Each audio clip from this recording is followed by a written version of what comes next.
Hi everyone, welcome to our channel. రాబోతున్న వరలక్ష్మి వ్రతానికి అమ్మవారికి నైవేద్యంగా పెట్టే 9 రకాల ప్రసాదాలని చాలా క్విక్గా అలానే ఈజీగా ఎలా చేసేసుకోవచ్చో ఈ వీడియోలో చూసేద్దాం. ఈ ప్రాసెస్లోకి వెళ్ళే ముందు ఛానల్ని సబ్స్క్రైబ్ చేసుకోవడం మర్చిపోకండి. మన మొదటి ప్రసాదం వచ్చి రవ్వ కేసరి. రవ్వ కేసరి చాలా క్విక్గా అయిపోతుందండి.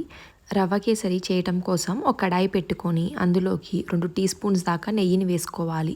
నెయ్యి మొత్తం కరిగిన తర్వాత అందులోకి ఒక 10 జీడిపప్పులు అలానే ఒక 10 కిస్మిస్లు వేసుకొని ఫ్రై చేసుకోవాలి. ఇందులోకి మీకు కావాలనుకుంటే బాదం పప్పుల్ని కూడా వేసుకొని ఫ్రై చేసుకోండి. డ్రై ఫ్రూట్స్ బాగా వేగిన తర్వాత తీసి పక్కన పెట్టుకోవాలి. ఇప్పుడు అదే నెయ్యిలోకి 1 కప్పు బొంబాయి రవ్వని వేసుకోవాలి. బొంబాయి రవ్వ రంగు మారి లైట్గా సువాసన రావడం స్టార్ట్ అయినప్పుడు అందులోకి 1 కప్పు బొంబాయి రవ్వకి 3 కప్పుల దాకా వాటర్ని వేసుకోవాలి. ఈ 3 కప్పుల వాటర్ అనేది కరెక్ట్గా సరిపోతుందండి. ఇంతకన్నా తక్కువ వాటర్ వేసుకుంటే రవ్వ కేసరి అనేది చాలా గట్టిగా అయిపోతుంది. వాటర్ పోసుకున్న తర్వాత ఉండలు కట్టకుండా ఉండటం కోసం కంటిన్యూస్గా తిప్పుతూనే ఉండాలి. ఇలా కేసరి దగ్గర పడిన తర్వాత అందులోకి 1 కప్పుకి 1.5 కప్పు దాకా పంచదారను వేసుకోవాలి. అందులోకి ఫ్లేవర్ కోసం 1 పావు టీ స్పూన్ దాకా యాలకుల పొడి, రంగు కోసం ఒక చిటికెడు ఫుడ్ కలర్ వేసుకుంటున్నాను. మీకు ఇష్టం లేకపోతే ఫుడ్ కలర్ని స్కిప్ చేసేసుకోవచ్చు. ఈ పంచదార రవ కేసరిలో కంప్లీట్గా కరిగిపోయేంత వరకు కంటిన్యూస్గా కలుపుకుంటూనే ఉండాలి. లేకపోతే రవ కేసరి ఉండలు కట్టేస్తుంది. ఇలా అంతా మిక్స్ అయిపోయి దగ్గర పడేదాకా రవ కేసరిని మిక్స్ చేసుకోవాలి. టైం గడిచే కొద్దీ రవ్వ కేసరి దగ్గర పడుతుంది కాబట్టి ఈ కన్సిస్టెన్సీలో ఉన్నప్పుడే రవ్వ కేసరిని స్టవ్ ఆఫ్ చేసేసుకోవాలి.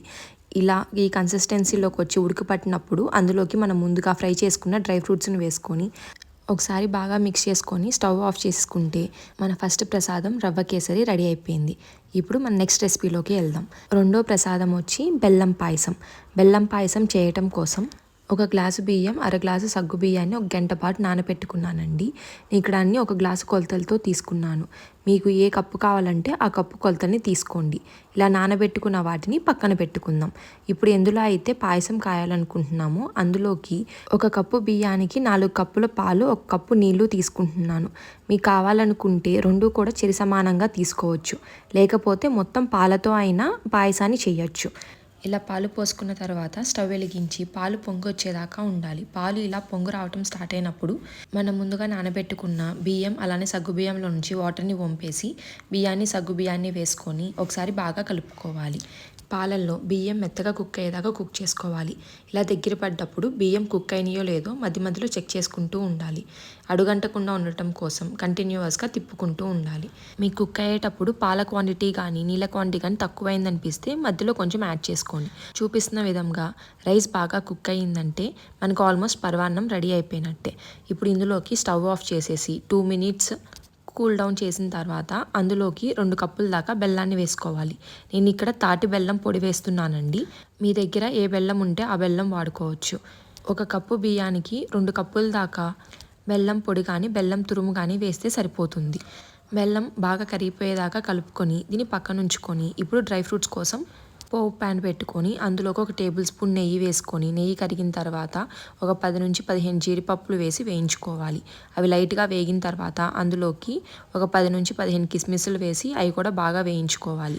డ్రై ఫ్రూట్స్ చూపిస్తున్న విధంగా బాగా ఫ్రై అయిన తర్వాత మనం ముందుగా ప్రిపేర్ చేసి పెట్టుకున్న పరవాన్నంలోకి ఈ డ్రై ఫ్రూట్స్ని వేసేసుకోవాలి. ఈ డ్రై ఫ్రూట్స్తో పాటు ఫ్లేవర్ కోసం 1 చిటికెడు యాలకుల పొడి అలానే 1 చిటికెడు ఉప్పు వేసుకొని వీటిని బాగా మిక్స్ చేసేసుకుంటే మన పరవాన్నం అనేది రెడీ అయిపోయింది. అంతేనండి, చాలా క్విక్గా ఈజీగా అయిపోతుంది ఈ పరవాన్నం. మన రెండో ప్రసాదం కూడా రెడీ అయిపోయింది. మన నెక్స్ట్ ప్రసాదంకి వెళ్ళిపోదాం. మన మూడో ప్రసాదం రెసిపీ వచ్చి పులిహోర. నేను ఇక్కడ చింతపండు పులిహోర చేస్తున్నానండి. దీనికోసం ఒక 80 గ్రాముల దాకా చింతపండుని తీసుకుంటున్నాను. అంటే ఒక బత్తాకాయ సైజ్ అంత అనుకోండి. అందులోకి గోరువెచ్చటి నీళ్లు పోసుకొని చింతపండుని ఒక అరగంట నుంచి గంట పాటు నానబెట్టండి. మీ టైంని బట్టి చింతపండుని నానటానికి ఉంచండి. పొద్దున్నే టైం ఉండదనుకుంటే ముందు రోజు నైటే ఈ ప్రాసెస్ అంతా చేసుకొని పెట్టేసుకోవచ్చు. ఇప్పుడు చింతపండు గుజ్జు ప్రిపేర్ చేయడం కోసం ఒక కడాయి పెట్టుకొని అందులోకి 1 టేబుల్ స్పూన్ దాకా నూనె వేసుకొని మనం నానబెట్టుకున్న చింతపండుని చూపిస్తున్న విధంగా జాలిగంటలో వేసి చింతపండు గుజ్జుని ఎక్స్ట్రాక్ట్ చేసుకోవాలి. ఓసారి బాగా థిక్ పేస్ట్ మొత్తం ఎక్స్ట్రాక్ట్ చేసిన తర్వాత గుజ్జులో మిగిలిన చింతపండుని కూడా ఎక్స్ట్రాక్ట్ చేయడం కోసం అందులోకి 1 చిన్న గ్లాసు నీళ్లు పోసుకొని మళ్ళీ సేమ్ ప్రాసెస్ని ఫాలో అవ్వాలి. ఇలా చేయటం వల్ల చింతపండు అనేది మొత్తం కంప్లీట్గా ఎక్స్ట్రాక్ట్ అవుతుందండి. అలానే థిక్ పేస్ట్ కూడా వస్తుంది. అందులోకి ఒక పావు టీ స్పూన్ పసుపు, అలానే పావు టీ స్పూన్ ఉప్పు వేసుకొని ఈ చింతపండు దగ్గర పడేదాకా కుక్ చేసుకోవాలి. ఇలా కంటిన్యూస్గా తిప్పుకుంటూ కుక్ చేసుకోండి. ఎప్పుడైతే చింతపండులో నుంచి నూనె బయటికి వచ్చి అలానే ప్యాన్ నుంచి సపరేట్ అవటం స్టార్ట్ అవుతుందో మన చింతపండు గుజ్జు అనేది రెడీ అయిపోయింది. ఇప్పుడు ఒక ప్రెషర్ కుక్కర్లోకి 1.5 గ్లాస్ దాకా బియ్యాన్ని వేసుకోవాలి. ఈ బియ్యం అరౌండ్ 250 గ్రామ్స్ దాకా ఉంటాయండి. వీటిని బాగా ఒక 2 to 3 టైమ్స్ వాష్ చేసుకొని ఒక గ్లాసు బియ్యానికి 2 గ్లాసులు నీళ్ళు చొప్పున వేసుకోవాలి. పులిహోర మనకి కొంచెం పొడి పొడిగా రావటం కోసం నేను ఒక పావు గ్లాస్ దాకా వాటర్ని తగ్గించి వేసుకున్నాను. ఈ రైస్లోకి ఇప్పుడు రుచికి తగినంత ఉప్పుని యాడ్ చేసుకోవాలి. నేను ఇక్కడ ఒక టీ స్పూన్ దాకా ఉప్పుని యాడ్ చేశాను. అలానే ఒక టీ స్పూన్ దాకా నూనెని కూడా వేసుకొని ప్రెషర్ కుక్కర్ మూత పెట్టి హై ఫ్లేమ్ మీద 3 విజిల్స్ రానివ్వాలి. 3 విజిల్స్ వచ్చి ప్రెషర్ అంతా న్యాచురల్గా రిలీజ్ అయిన తర్వాత మనం ఎందులో అయితే పులిహోరని మిక్స్ చేసుకుంటామో అందులోకి ట్రాన్స్ఫర్ చేసుకొని పక్కన పెట్టుకోవాలి. ఇప్పుడు తాలింపు వేసుకోవడం కోసం ఒక కడాయి పెట్టుకొని అందులోకి ఒక టేబుల్ స్పూన్ దాకా నూనె వేసుకొని అందులోకి 2 టేబుల్ స్పూన్ దాకా పల్లీలు వేసుకొని పల్లీలని ఫస్ట్ లైట్గా ఫ్రై చేసుకోవాలి. అవి ఒక 5 మినిట్స్ ఫ్రై అయిన తర్వాత అందులోకి ఒక టేబుల్ స్పూన్ పచ్చిశనగపప్పు, అలానే ఒక టేబుల్ స్పూన్ మినప్పప్పు, 1/2 టేబుల్ స్పూన్ దాకా ఆవాలను వేసుకొని వేయించుకోవాలి. అవి వేగిన తర్వాత 5 ఎండుమిర్చి, అలానే ఒక 10 దాకా పచ్చిమిర్చి వేసుకొని పచ్చిమిర్చి మీద లైట్గా స్కిన్ వైట్గా ఫామ్ అయ్యేదాకా ఫ్రై చేసుకోవాలి. తర్వాత ఒక 2 రెబ్బల దాకా కరివేపాకు వేసుకొని కరివేపాకు వేగేదాకా వేయించుకోవాలి. కరివేపాకు వేగిన తర్వాత అందులోకి మనం ముందుగా ప్రిపేర్ చేసి పెట్టుకున్న చింతపండు పేస్ట్ వేసి చింతపండు పేస్ట్ ఇందులో బాగా మగ్గేదాకా మగ్గించుకోవాలి. చింతపండు పేస్ట్లో పచ్చిమిరపకాయలు మగ్గటం వల్ల ఫ్లేవర్ అనేది పచ్చిమిరపకాయలకి బాగా పడుతుంది. అలానే ఒక పావు టీ స్పూన్ పసుపు, ఒక టీ స్పూన్ దాకా ఉప్పు వేసుకొని బాగా మిక్స్ చేసుకొని ఆయిల్ పైకి తేలేదాకా కుక్ చేసుకోవాలి. ఇలా పైకి తేలుతున్నప్పుడు స్టవ్ ఆఫ్ చేసేసుకొని మనం ముందుగా చల్లారి పెట్టుకున్న రైస్లోకి మనం ప్రిపేర్ చేసుకున్న చింతపండు పేస్ట్ మిక్చర్ మొత్తాన్ని వేసుకోవాలి. మనం చింతపండు పేస్ట్ కలుపుకునే లోపు ఈ రైస్ మొత్తం ఆరిపోయేలాగా చూసుకోండి. అలా అయితేనే రైస్ అనేది పొడి పొడిలాడుతూ వస్తుంది. అంతే అండి, మన మూడో ప్రసాదమైన చింతపండు పులిహోర కూడా రెడీ అయిపోయింది. మీకు కావాలనుకుంటే కొంచెం కొత్తిమీర చల్లి గార్నిష్ చేసేసుకోండి. మన 4వ ప్రసాదం వచ్చి దద్దోజనం చాలా క్విక్గా అయిపోతుందండి. దీనికోసం ఒక ప్రెషర్ కుక్కర్లోకి ఒక గ్లాసు బియ్యాన్ని వేసుకోవాలి. ఇది అరౌండ్ 200 గ్రామ్స్ దాకా ఉంటుంది. అది 2 టైమ్స్ వాష్ చేసుకొని 1కి 2 గ్లాసుల దాకా వాటర్ని వేసుకొని ప్రెషర్ కుక్కర్ మూత పెట్టి మీడియం ఫ్లేమ్ మీద 3 విజిల్స్ రానివ్వాలి. 3 విజిల్స్ వచ్చి ప్రెషర్ అంతా న్యాచురల్గా రిలీజ్ అయిపోయిన తర్వాత మనం ఎందులో అయితే దద్దోజనం కలుపుకుంటున్నామో అందులోకి రైస్ని ట్రాన్స్ఫర్ చేసుకొని పప్పు గుత్తి పెట్టి లైట్గా రైస్ని వేడి మీద ఉన్నప్పుడే స్మాష్ చేసుకోండి. దీనివల్ల దద్దోజనంకి ఆ టెక్స్చర్ అనేది వస్తుంది. ఇలా స్మాష్ చేసుకున్న తర్వాత దీన్ని పక్కన పెట్టి ఇందులోకి కాచి చల్లార్చిన పాలని మాత్రమే పోసుకోవాలి. నేను ఇక్కడ ఒక గ్లాస్ రైస్కి 3/4 గ్లాస్ దాకా పాలు, అలానే 3/4 గ్లాస్ దాకా పెరుగు వేసుకుంటున్నాను. ఇలా పాలు పెరుగు ఈక్వల్ క్వాంటిటీస్లో వేసుకోవటం వల్ల దద్దోజనం టైం గడిచే కొద్దీ పులిపెక్కకుండా ఉంటుంది. ఇలా 2 ఈక్వల్ క్వాంటిటీస్లో వేసుకొని అందులోకి రుచి తగినంత ఉప్పుని యాడ్ చేసుకోవాలి. నేను ఇక్కడ ఒక టీ స్పూన్ దాకా సాల్ట్ని వేసుకొని ఈ అన్నం పెరుగు పాలల్లో బాగా కలిసేటట్టు మిక్స్ చేసుకోవాలి. ఉండలేమీ లేకుండా మెతుపుకుంటూ మిక్స్ చేసుకొని ఇలా మిక్స్ చేసుకున్న దాన్ని పక్కన ఉంచుకుందాం. ఇప్పుడు ఇందులోకి పోపు వేయటం కోసం ఒక కడాయి పెట్టుకొని అందులోకి ఒక టేబుల్ స్పూన్ దాకా నూనె వేసుకోవాలి. నూనె లైట్గా హీట్ ఎక్కిన తర్వాత అందులోకి ఒక ఎండుమిరపకాయ, పావు టీ స్పూన్ పచ్చిశనగపప్పు, పావు టీ స్పూన్ మినప్పప్పు, పావు టీ స్పూన్ ఆవాలు, అలానే ఒక పావు టీ స్పూన్ జీలకర్ర వేసుకోవాలి. మీకు కావాలనుకుంటే ఒక 10 జీడిపప్పుల్ని వేసుకోండి, లేకపోతే స్కిప్ చేసేసుకోవచ్చు. అలానే సన్నగా తురిమిన ఒక 1/2 టీ స్పూన్ దాకా అల్లాన్ని వేసుకోవాలి. 2 పచ్చిమిరపకాయలు సన్నగా తరుక్కొని వేసుకోండి. అందులోకి ఒక 10 నుంచి 15 మిరియాలు కూడా వేసుకొని ఈ పోపు దినుసులన్నీ బాగా వేగేదాకా వేయించుకోవాలి. పోపు దినుసులు వేగిన తర్వాత అందులోకి 2 రెబ్బలు కరివేపాకును వేసుకొని కరివేపాకు వేగేదాకా వేయించుకోవాలి. ఇలా కరివేపాకు వేగిన తర్వాత స్టవ్ ఆఫ్ చేసేసి మనం ముందుగా కలిపి పెట్టుకున్న పెరుగన్నంలోకి ఈ పోపును మొత్తం వేసుకొని బాగా మిక్స్ చేసుకోవాలి. పోపులో మిరియాల ప్లేస్లో కావాలంటే మీరు మిరియాల పొడి కూడా యాడ్ చేసుకోవచ్చు. ఒకసారి పోపు దినుసులు పెరుగన్నంలో బాగా మిక్స్ అయ్యేలాగా మిక్స్ చేసేసుకుంటే సరిపోతుంది. అంతేనండి, మన దద్దోజనం రెడీ అయిపోయింది. మీకు కావాలనుకుంటే దద్దోజనంలోకి దానిమ్మ పప్పులు కూడా యాడ్ చేసుకోండి, టేస్ట్ చాలా బాగుంటుంది. అలానే గార్నిష్ కోసం కొద్దిగా కొత్తిమీరను వేసేసుకొని ఒకసారి కలిపేసుకుంటే మన 4వ ప్రసాదమైన దద్దోజనం కూడా రెడీ అయిపోయింది. ఇప్పుడు మన నెక్స్ట్ ప్రసాదం రెసిపీలోకి వెళ్ళిపోతాం. నెక్స్ట్ గారెలు, అలానే పెరుగు గారెలు ఒకేసారి ఎలా చేసుకోవాలో చూసేద్దాం. ఈ గారెలు ప్రిపేర్ చేయడం కోసం ముందుగా 2 కప్పుల దాకా మినప్పప్పుని ఓవర్ నైట్ సోక్ చేసుకుంటున్నానండి. ఓవర్ నైట్ సోక్ చేసిన వాటర్ని వంపేసి మళ్ళీ ఫ్రెష్ వాటర్తో ఒకసారి వాష్ చేసేసుకొని మినప్పప్పుని వాటర్ ఏమీ లేకుండా మిక్సీ జార్లోకి ట్రాన్స్ఫర్ చేసుకోవాలి. అందులోకి సన్నగా తరుక్కున్న 1 ఇంచు అల్లము, అలానే మధ్యలోకి కట్ చేసుకున్న 2 పచ్చిమిర్చి, రుచి తగినంత ఉప్పు యాడ్ చేసుకోవాలి. నేను ఇక్కడ 1 టీ స్పూన్ దాకా ఉప్పుని యాడ్ చేసుకున్నాను. దీన్ని వాటర్ ఏమీ యాడ్ చేయకుండా అవసరమైతే మాత్రమే యాడ్ చేసి ఇలా చూపిస్తున్న విధంగా గట్టిగా మిక్సీ పట్టుకోవాలి. గారెల పిండి పల్చనైతే నూనె అనేది ఎక్కువ పీల్చేస్తుంది. గారెల పిండిని పక్కన పెట్టుకొని ఇప్పుడు ఒక 2 బౌల్స్ తీసుకొని ఒక దాంట్లోకి 1 గ్లాసు నీళ్లు వేసుకొని అలానే 1 స్పూన్ దాకా పెరుగు వేసుకొని కలుపుకోవాలి. ఇది పెరుగు గారెలు వెంటనే తీసి ఇందులో వేయటానికండి. అలానే ఇంకొక బౌల్లో పెరుగుని వేసుకొని ఒకసారి అలా బీట్ చేసుకొని పెట్టుకుందాం. ఈ 2 పక్కన ఉంచుకొని ఇప్పుడు పెరుగు గారెల కోసం పోపు వేసుకుందాం. పోపు గిన్నె పెట్టుకొని అందులో 1 టేబుల్ స్పూన్ నూనె వేసి నూనె కాగిన తర్వాత 1 పచ్చిమిర్చి, 1/2 టీ స్పూన్ పచ్చిశనగపప్పు, 1/2 టీ స్పూన్ మినప్పప్పు, 1/2 టీ స్పూన్ ఆవాలు, అలానే 1/2 టీ స్పూన్ జీలకర్ర వేసుకోవాలి. ఈ పోపు బాగా వేగిన తర్వాత అందులోకి 2 రెబ్బల కరివేపాకు కూడా వేసుకొని ఈ పోపుని ముందుగా ప్రిపేర్ చేసి పెట్టుకున్న పెరుగులో వేసుకొని బాగా మిక్స్ చేసుకోవాలి. పెరుగులో 1 టీ స్పూన్ దాకా సాల్ట్ వేసానండి. క్లిప్ మిస్ అయింది, మీరు యాడ్ చేసుకోండి. కడాయిలో డీప్ ఫ్రైకి తగినంత ఆయిల్ పెట్టుకొని ఆయిల్ హీట్ ఎక్కిన తర్వాత అందులోకి చూపిస్తున్న విధంగా గారెల్ని వేసుకోవాలి. జనరల్గా గారెల్లో మనం ఉల్లిపాయ వేస్తాం కదండి, కానీ దేవుడికి ప్రసాదంగా పెట్టే గారెల్లో ఉల్లిపాయ వేయకూడదు. అందుకని చెప్పి నేను ఉల్లిపాయ లేకుండానే గారెల్ని వేస్తున్నాను. మీకు కావాలనుకుంటే దేవుడికి ప్రసాదంగా గారెలు వేసిన తర్వాత మిగిలిన దాంట్లో ఉల్లిపాయలని కట్ చేసుకొని వేసుకోండి. ఇలా ఉల్లిపాయలు వెంటనే కదపకుండా ఒక 5 మినిట్స్ తర్వాత కదిపి 2 సైడ్స్ ఇలా ఎర్రగా వేగేదాకా వేయించుకోవాలి. అంతేనండి, మన గారెలు అనేవి రెడీ అయిపోయినాయి. నెక్స్ట్ మనం పెరుగు గారెల కోసం గారెల్ని వేద్దాం. పెరుగు గారెల కోసం కూడా సేమ్ మనం గారెలు ఎలా అయితే వేసుకుంటామో అదే ప్రాసెస్లో గారెల్ని వేసుకోవాలి. వెంటనే కదపకుండా ఒక 2 మినిట్స్ ఫ్రై అయిన తర్వాత కదుపుకుంటూ అటు ఇటు మంచిగా రంగు వచ్చేదాకా వేయించుకోవాలి. మామూలు గారెల కన్నా పెరుగు గారెల్ని ఒక కాక తక్కువ తీయండి, ఎందుకంటే మనకి పెరుగు గారెలు కొంచెం సాఫ్ట్గా ఉంటాయి. ఇలా కాగిన తర్వాత ఈ గారెల్ని తీసి డైరెక్ట్ మనం ముందుగా ప్రిపేర్ చేసి పెట్టుకున్న వాటర్లోకి వేసుకోవాలి. ఇలా పెరుగు గారెలు ముందుగా ఇలా వాటర్లో వేయటం వల్ల పెరుగు గారెలు సాఫ్ట్గా, అలానే పెరుగుని కూడా లోపలికి బాగా పీలుస్తుంది. ఒక 2 మినిట్స్ ఆ వాటర్లో ఉంచిన తర్వాత చూపిస్తున్న విధంగా చేత్తో వాటర్ అంతా ప్రెస్ చేసేసుకొని మనం ముందుగా ప్రిపేర్ చేసి పెట్టుకున్న పెరుగులోకి వేసుకుంటే మన పెరుగు గారెలు కూడా రెడీ అయిపోయినాయి. మన నెక్స్ట్ ప్రసాదం వచ్చి బూరెలు. ఈ శ్రావణ మాసంలో బూరెల్ని అమ్మవారికి ఖచ్చితంగా నైవేద్యంగా పెడతాం కదండి. బూరెల కోసం ఒక కుక్కర్ గిన్నె తీసుకొని అందులోకి 1 కప్పు దాకా పచ్చిశనగపప్పుని వేసుకోవాలి. ఈ పచ్చిశనగపప్పుని ఒక 2 టైమ్స్ బాగా వాష్ చేసుకొని అందులోకి 1కి 2 కప్పుల దాకా వాటర్ పోసుకొని నానబెట్టుకోవాలి. నేను ఇది ఓవర్ నైట్ నానబెట్టుకుంటున్నానండి. ఇలా నానబెట్టుకోవటం వల్ల ఎర్లీ మార్నింగ్ కుకింగ్ టైం అనేది తగ్గుతుంది. అలానే ఇంకొక బౌల్లోకి 1 కప్పు బియ్యానికి 1/2 కప్పు దాకా మినప్పప్పును వేసుకొని ఇది కూడా 2 to 3 టైమ్స్ వాష్ చేసుకొని ఓవర్ నైట్ సోక్ చేసుకోవడానికి పెట్టేసుకోవాలి.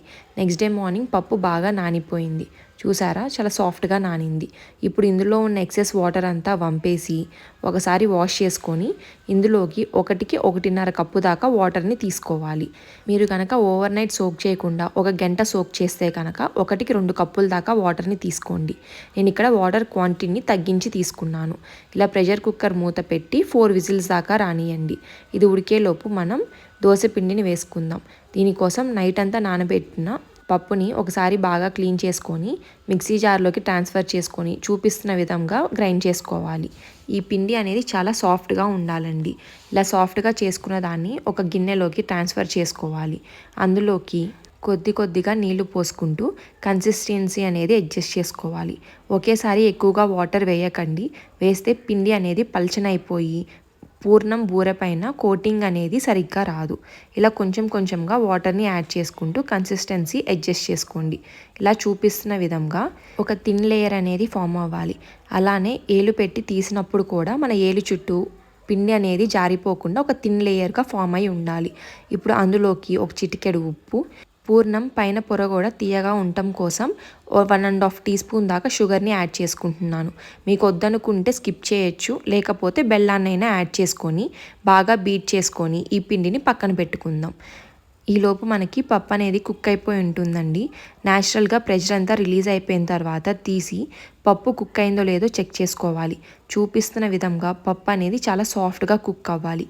మీకు అలా కుక్ అవ్వకపోతే మళ్ళీ ఒక 2 to 3 విజిల్స్ రానివ్వండి. పప్పుని మిక్సీ జార్లోకి షిఫ్ట్ చేసుకొని చూపిస్తున్న విధంగా ఫైన్గా పేస్ట్ పట్టుకొని దీన్ని పక్కన పెట్టుకోండి.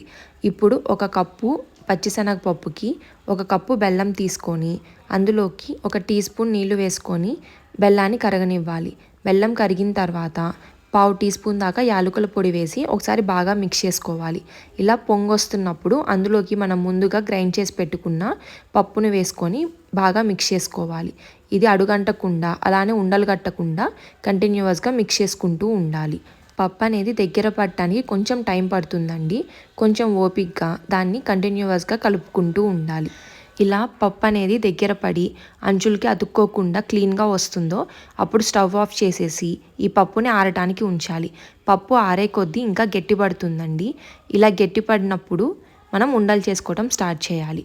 మీకు గనక పూర్ణం బూరెలు చేసేటప్పుడు పప్పు పల్చగా అనిపిస్తే అందులోకి కొంచెం బొంబాయి రవ్వ వేసుకుంటూ పప్పు గట్టిగా అయ్యేదాకా మిక్స్ చేసుకోండి. లేకపోతే ఒక 2-3 గంటలు ఫ్రిడ్జ్లో పెట్టుకున్నా కానీ పప్పు అనేది గట్టిపడుతుంది. మీకు పూర్ణం ఏ సైజులో కావాలో ఆ సైజుని బట్టి పూర్ణం బూరెల్ని చేసుకోండి. ఇలా అన్ని బూరెలు ఒకేసారి చేసుకొని పక్కన పెట్టి తర్వాత ఫ్రై చేసుకోవచ్చు. చూపిస్తున్న విధంగా బాల్స్ని సాఫ్ట్గా చేసుకొని పక్కన ఉంచుకోండి. ఇలా బాల్స్ అని ప్రిపేర్ చేసుకున్న తర్వాత ఒక ప్లేట్లో పెట్టుకోవాలి. ఇప్పుడు మనం ముందుగా ప్రిపేర్ చేసి పెట్టుకున్న దోశ బ్యాటర్ని ఒకసారి బాగా మిక్స్ చేసుకోండి. ఇందులో చూసారా షుగర్ అనేది ఫుల్గా మెల్ట్ అయిపోయింది. ఇప్పుడు ఇందులోకి మనం చేసుకున్న పూర్ణాలని వేసుకొని చూపిస్తున్న విధంగా పైన ఒక లేయర్ని కోట్ చేసుకోవాలి. ఇదే విధంగా మిగిలిన పూర్ణం బూరెల్ని కూడా కోట్ చేసుకొని పక్కన ఉంచుకుందాం. ఇప్పుడు ఒక కడాయి పెట్టుకొని అందులోకి డీప్ ఫ్రైకి తగినంత ఆయిల్ వేసుకోవాలి. ఆయిల్ హీట్ ఎక్కిందో లేదో కొంచెం దోశ పిండిని వేసుకొని చెక్ చేసుకుందాం. ఇలా బుడగలు రావడం స్టార్ట్ అయినప్పుడు మనం ముందుగా ప్రిపేర్ చేసి పెట్టుకున్న పూర్ణం బూరెల్ని ఇందులో వేసుకొని ఫ్రై చేసుకోవాలి. పూర్ణాలు ఎప్పుడూ కూడా ఎక్కువగా వేయకూడదండి. ఎక్కువగా వేస్తే ఒకదానికొకటి తగిలి లోపల ఉన్న పూర్ణం పిండి అనేది బయటకు వచ్చేస్తుంది. అలానే వేసిన వెంటనే కూడా పూర్ణాలని కదపకూడదు. అలా కదిపినా కానీ పిండి అనేది బయటకు వచ్చేస్తుంది. కాబట్టి చూపిస్తున్న విధంగా కొంచెం కొంచెంగా ఆయిల్ని పూర్ణాల పైకి వేసుకుంటూ కొంచెం ఒక సైడ్ లైట్గా ఫ్రై అయిన తర్వాత ఇంకొక సైడ్ తిప్పుకొని ఫ్రై చేసుకోవాలి. ఇలా 2 sides light golden brown colour వచ్చేదాకా ఫ్రై చేసుకుంటే మన పూర్ణాలు కూడా రెడీ అయిపోయినాయి. అంతేనండి, మన పూర్ణాల ప్రసాదం కూడా రెడీ అయిపోయింది. మన నెక్స్ట్ ప్రసాదం రెసిపీ వచ్చి గుగ్గిళ్ళు. ఈ గుగ్గిళ్ళు చాలా క్విక్గా అయిపోతాయండి. దీనికోసం 1 కప్పు గుగ్గిల్ని ఓవర్ నైట్ నానబెట్టుకోవాలి. వాటిని మళ్ళీ ఒకసారి బాగా వాష్ చేసుకొని శనగలు మునిగేదాకా వాటర్ వేసుకొని అందులోకి 1 చిటికెడు పసుపు అలానే 1 టీ స్పూన్ దాకా ఉప్పు వేసి ప్రెషర్ కుక్కర్ మూత పెట్టి మీడియం ఫ్లేమ్ మీద 3 to 4 విజిల్స్ రానివ్వాలి. 3 to 4 విజిల్స్ కన్నా శనగలు చాలా సాఫ్ట్గా కుక్ అవ్వాలి. ఒకవేళ మీకు సాఫ్ట్గా కుక్ అవ్వకపోతే మళ్ళీ ప్రెషర్ కుక్కర్ మూత పెట్టి ఒక 2 విజిల్స్ రానివ్వండి. ఇలా చూపిస్తున్న విధంగా శనగలు చాలా సాఫ్ట్గా కుక్ అవ్వాలి. ఇప్పుడు ఈ శనగల్ని వడగట్టుకొని పక్కన పెట్టుకుందాం. ఇప్పుడు ఒక కడాయి పెట్టుకొని అందులోకి 1 టేబుల్ స్పూన్ నూనె వేడెక్కిన తర్వాత అందులోకి 1 ఎండుమిర్చి, 1/2 టీ స్పూన్ పచ్చిశనగపప్పు, 1/2 టీ స్పూన్ మినప్పప్పు, 1/2 టీ స్పూన్ ఆవాలు అలానే 1/2 టీ స్పూన్ జీలకర్ర వేసుకోవాలి. ఇవి లైట్గా ఫ్రై అయిన తర్వాత అందులోకి మధ్యలోకి చీరుకున్న ఒక 4 నుంచి 5 పచ్చిమిరపకాయలు వేసుకొని పచ్చిమిరపకాయలు కూడా బాగా ఫ్రై చేసుకోవాలి. పచ్చిమిర్చి ఫ్రై అయిన తర్వాత అందులోకి ఒక 2 రెబ్బలు కరివేపాకు వేసి వేయించుకోవాలి. కరివేపాకు కూడా బాగా ఫ్రై అయిన తర్వాత ముందుగా వడగట్టి పెట్టుకున్న శనగల్ని వేసి శనగల్ని ఒక 2 to 3 మినిట్స్ ఫ్రై చేసుకోవాలి. ఇందులోకి జనరల్గా ఆనియన్స్ వేసుకుంటాము. బట్ దేవుడికి పెట్టే ప్రసాదం అని చెప్పి నేను ఆనియన్స్ని స్కిప్ చేసేసాను. శనగల్ని ఒక 5 మినిట్స్ ఫ్రై చేసిన తర్వాత స్టవ్ ఆఫ్ చేసేసి ఇందులోకి గార్నిష్ కోసం కొంచెం కొత్తిమీరను వేసి ఒకసారి కలిపేసుకుంటే మన గుగ్గిళ్ళు ప్రసాదం కూడా రెడీ అయిపోయింది. అంతేనండి, ఇది చాలా క్విక్గా అయిపోతుంది. మన ఫైనల్ ప్రసాదం వచ్చి బెల్లం అప్పాలు. ఈ బెల్లం అప్పాలు ఎలా చేయాలో చూసేద్దాం. బెల్లం అప్పాల కోసం ఒక గిన్నె తీసుకొని అందులోకి 1/2 కప్పు గోధుమ పిండి తీసుకోవాలి. అలానే అరకప్పు వరిపిండిని వేసుకుంటున్నాను. ఎంతైతే గోధుమ పిండి తీసుకుంటామో అంతే వరిపిండిని తీసుకోవాలి. ఇప్పుడు ఇందులోకి ఓ చిటికెడు యాలకుల పొడి వేసుకొని ఈ పిండ్లన్నీ బాగా కలిసేలాగా కలుపుకోవాలి. ఇలా చూపిస్తున్న విధంగా పిండిని కలుపుకొని దీన్ని పక్కన పెట్టుకుందాం. ఇప్పుడు ఒక కడాయి పెట్టుకొని అందులోకి 1 కప్పు బెల్లం తురుము కానీ బెల్లం పొడి కానీ వేసుకొని 1 కప్పు నీళ్లు పోసుకోవాలి. నేను ఇక్కడ తాటి బెల్లం తీసుకున్నానండి. మీ దగ్గర ఏ బెల్లం అవైలబుల్లో ఉంటే ఆ బెల్లం తీసుకోండి. ఇలా జస్ట్ బెల్లం కరిగితే చాలు. అందులోకి మనం ముందుగా కలిపి పెట్టుకున్న పిండ్లని తీసుకొని లో ఫ్లేమ్లో పెట్టుకొని ఒకసారి బాగా కలుపుకోవాలి. ఇలా కలపడం స్టార్ట్ చేసినప్పుడు స్టవ్ ఆఫ్ చేసేసుకోండి. ఇలా స్టవ్ ఆఫ్ చేసుకున్న తర్వాత ఈ పిండి మొత్తం ఆ బెల్లంలో కలిసేలాగా ఒకసారి బాగా మిక్స్ చేసుకోవాలి. ఇలా బాగా మిక్స్ చేసుకున్న తర్వాత అప్పాల మిశ్రమాన్ని చల్లారడం కోసం పక్కన పెట్టుకోండి. ఉండలు ఏమీ లేకుండా మిక్స్ చేసుకోవాలి. ఒక ½ an hour to 1 hour తర్వాత చూస్తే మనకి బెల్లం మిక్చర్ అనేది బాగా ఆరిపోయిందండి. కొంచెం చేతికి నెయ్యి రాసుకొని ఇందులో ఉండలేమీ లేకుండా చూపిస్తున్న విధంగా ప్రెస్ చేసుకుంటూ బాగా మిక్స్ చేసుకోవాలి. తర్వాత మీకు అప్పాలు ఏ సైజులో కావాలో ఆ సైజు ఉండల్ని చేసుకొని చూపిస్తున్న విధంగా చేత్తో ప్రెస్ చేసుకోండి. కొంచెం కొంచెంగా నెయ్యి తీసుకుంటూ ఇలా అప్పాలను చేసుకోండి. మరీ సన్నగా కాకుండా మరీ లావుగా కాకుండా మీడియం సైజులో చేయండి. ఇలా అప్పాలని ఒకేసారి చేసి ఒక ప్లేట్లోకి పెట్టుకోండి. ఇప్పుడు ఒక కడాయి పెట్టుకొని డీప్ ఫ్రైకి తగినంత ఆయిల్ తీసుకోండి. ఇలా ఆయిల్ హీట్ ఎక్కిన తర్వాత మనం ముందుగా ప్రిపేర్ చేసుకున్న అప్పాలని ఒక్కొక్కటిగా కడాయిలోకి వేసుకుంటూ ఫ్రై చేసుకోవాలి. అప్పాలు వేసిన వెంటనే కదపకుండా వేసిన తర్వాత ఒక 2 to 3 minutesకి అప్పాలని అటు నుంచి ఇటు తిప్పుకుంటూ 2 సైడ్లు ఎర్రగా వేగేదాకా వేయించుకోవాలి. చూపిస్తున్న విధంగా అప్పాలని ఫ్రై చేసుకోవాలి. చూసారా, అప్పాలు అనేవి బూరెల్లా పొంగుతున్నాయి. ఇలా పొంగాయంటే మనకి అప్పాలు కరెక్ట్గా వచ్చినట్టు. ఇలా అప్పాలు ఫ్రై అయిపోయిన తర్వాత మనం అరిసెల్ని ఎలా అయితే ఒత్తుతామో అలా చూపిస్తున్న విధంగా ప్రెస్ చేసి ఎక్సెస్ ఆయిల్ని రిమూవ్ చేయాలి. అంతేనండి, మన అప్పాలు కూడా రెడీ అయిపోయినాయి. మీరు కూడా ఈ వరలక్ష్మి వ్రతానికి ఈ ప్రసాదాలు ట్రై చేసి ఎలా వచ్చినాయో కమెంట్ చేయండి. అలానే సబ్స్క్రైబ్ చేసుకోవడం మర్చిపోకండి.